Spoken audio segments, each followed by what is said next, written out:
professional mourners. Are you looking for a new job? Your new title could be Moirologist.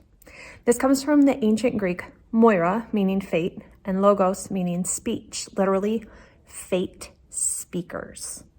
Interesting, right?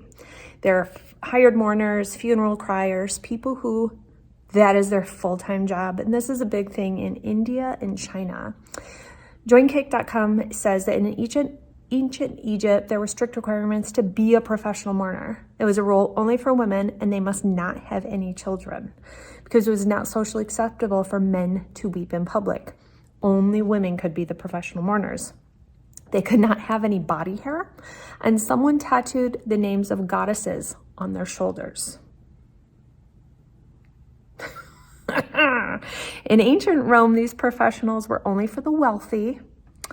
Throughout history, having a large crowd of sorrowful mourners at one's funeral was a huge honor. To have a lot of people attending your funeral shows society the importance of your status. What do you guys think? Do you think that is even true? In ancient Rome, these paid attendees would cry loudly, rip at their clothing, throw themselves around. It would be just a huge display. In India, these hired women wail, beat their chest, and cry loudly. And can happen for up to 12 days past death.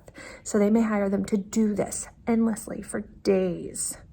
In England, the demand for these types of mourners is rising and can pay around £45 an hour for a professional and discreet mourning service. For those who expect a low turnout, they can hire someone to give a peace of mind. One of China's most sought-after mourners is famous for her display of crying, crawling, and shouting at funerals, says MessyNessyChic.com, a dramatic funeral performance known as kusang. In Eastern cultures, the hired mourner is explicitly performing a cathartic role for the family and friends. So look up the professional mourner Dragonfly to check out some of her work. A big part is saying the last goodbye to the dead person.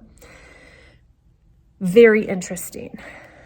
What would you do if you sat next to someone, realized they were a professional Moirologist, and they started ripping at their clothing, wailing loudly? They didn't even know the person.